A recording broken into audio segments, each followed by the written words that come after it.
Good morning, good afternoon, good evening. This is Alan Burgos from the hashtag Walk with Lan channel. Welcome and welcome back to our channel. Guys, if you are not yet subscribed to our channel, please do it so now so that you can be a part of this growing family. We are now officially 9,213 subscribers. Thank you so much guys. God bless you all. Kaya ang pag-usapan po natin ay balik po tayo sa national politics. Okay? For the past few months or few days ay nag-concentrate po tayo sa mga politika dyan sa Maynila, sa pinapangunahan ni Yorme Isko Moreno, at dyan naman po sa Pasig City na pinapangunahan ni Vico Soto na salamat sa Diyos at may kalaban na po siya ay si Sara Diskaya. No? Pangatlo po ay paminsan-minsan ay pinag-uusapan po natin ng Caloocan City sa pangunguna po ni Malapitan na kinakalaban naman ni dating Senador Antonio Trillanes. Pero sa tingin po natin, yung dalawang nabanggit ko na syudad, Maynila at saka Caloocan City, ay malamang totoo ang ating prediction diyan na mananalo si Yorme Isko Moreno at mananalo si Malapitan. Unless otherwise, alam niyo na, baka biglang magbago. Pero diyan sa Pasig City, mukhang makukuha po ni Vico Soto ang sentimiento ng Pasig City at hindi pa nagigising ang mga taga-Pasig. Pero sana makadikit naman ng kaunti si Binibining Sara Diskaya. Sige, anyhow, dito po tayo sa national, yung kay Vice President Sara Duterte, kasi nag-press conference po si Vice President Sara Duterte earlier at talaga namang parang binastos nga ba niya si Bongbong Marcos, talagang si VP Sara bumira ng tinira, si Marcos, si Bongbong Marcos, at sabi pa nga niya, hukayin ko, tatay nyo, itatapon ko sa West Philippine Sea. Pero dapat nating intindihin kung saan po nang gagaling si Vice President Sara Duterte.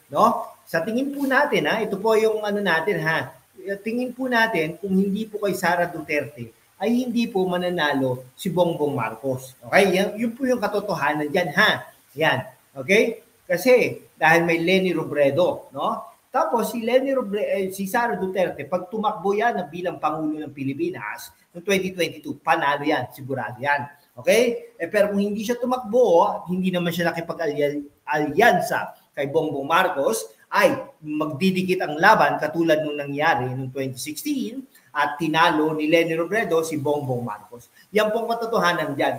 Kaya po talagang sinamantala ng Amy Marcos at Bongbong Marcos ang kabaitan ng Sara Duterte upang maging katandem niya. Yun po ang katotohanan doon.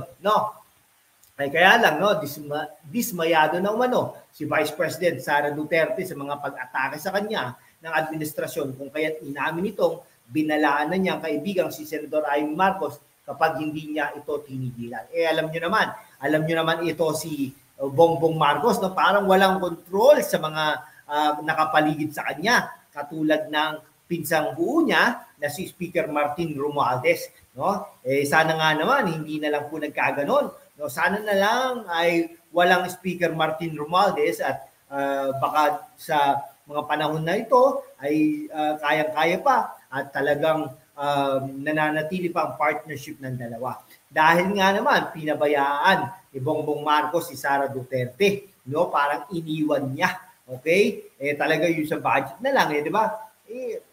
Nung una, okay naman. Pero mga nasusulsulan, ito ni Speaker Martin Romualdez. Kaya naman, wala tayong magagawa. Ay naintindihan po natin ang sentimiento ni Vice President Sara Duterte. Tama nga naman, mali naman yan na hukayin. Pero alam niyo po ba, yung may mga kakamping, yata si dating Senador Pangilinan, parang nagsabi rin po ng ganyan kung hindi ako nagkakamali, alam nyo, ang mga marami pong ngayon, yung mga pinklawan, dilawan, ay magsalita po kayo. Kung tutol po kayo sa pagpapalibing diyan kay dating Pangulong Marcos sa libingan ng mga bayani. Pero ako naman po bilang Ilocano ay karapat-dapat na ilibing naman si dating Pangulong Bongbong Marcos, dating Pangulong Ferdinand Marcos Sr. at utang na loob ng mga Marcoses kay Pangulong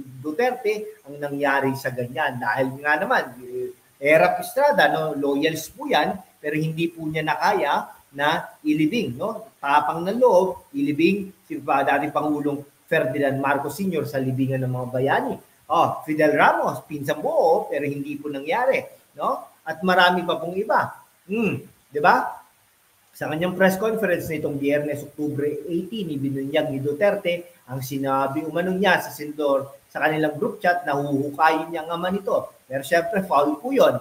Isang beses sinabihan ko talaga si Senator Aimee, no? Pag hindi daw sila tumigil, ay itatapon sa West Philippine Sea. Sa group chat umano, sinabi ni Duterte na turang payag pero hindi niya matandaan kung sumagot ang senador. Syempre naman, Vice President Sara Duterte, no? Hindi naman sasagot ito si Senador Aimee Marcos. Ngayon, sa ano na yan, parang nanganganib naman ang pag-elect natin kay Senador Aimee Marcos. Sa tingin ko, ako rin, hindi ko na iboboto to si Senador Aimee Marcos. Sinabi pa nito, one of these days, pupunta ako doon, kukunin ko yung katawan ng tatay nyo, itapon ko yan doon sa West Philippine Sea. I don't think so. Sumagot siya. Nandun pa yung group chat, meron nga nakakita ng mga ibang tao. Inihayag ito ni Duterte. No? Yan talaga. Isang text message sa media ng Presidential Acting Secretary, walaan niyang pahayag mula sa Office of the President tungkol sa mga issue ni Duterte. Kinundin na naman ng ilang mababatas. Syempre, di ba? Itong mga young guns na ito, sip-sip naman. Di ba? Opo. Kaya rin hindi rin natin maintindihan, di ba? Pero ako, talaga nagsisipantya ako kay Vice President Sara Duterte sa mga panawagan niya, sa kanyang mga hinahiling, dahil napabayaan naman talaga siya. Mukhang inabuso pa nga, no? Inabuso ang kanyang kabaitan at parang ginamit lang talaga upang manalo ang mga Marcoses. Ito si Romualdez, hindi ka naman magiging Speaker of the House kung hindi naman dahil kay Vice President Sara Duterte. Dahil kung hindi ka dapat, nag-majority floor leader ka, di ba? Ng dating Pangulong Duterte, di ba? Pero sinasabi nga po natin, dapat inalagaan si Vice President Sara Duterte para naman ay maganda pa sana ang kahinatnan. Kaya lang, hindi po ganun ang nangyari. Talo-talo na yan, di ba? Minsan nagpaparinig pa nga si Vice President Sara Duterte, tingin ko ay talagang i-impeach nila ang Sara Duterte, pero itong sasabihin ko sa inyo, lalaban po ang Vice President Sara Duterte, hindi lang po para sa kanyang sarili, kundi para po sa Diyos at bayan. Hanggang dito na lang po mga kaibigan ko. Maraming salamat po sa inyong lahat. Mabuhay po ang mga naniniwala kay Sara Duterte, no? I-ano po natin, no? I-push forward po natin si Sara Duterte at sana po ay ma-elect siya sa 2028. Salamat po na marami.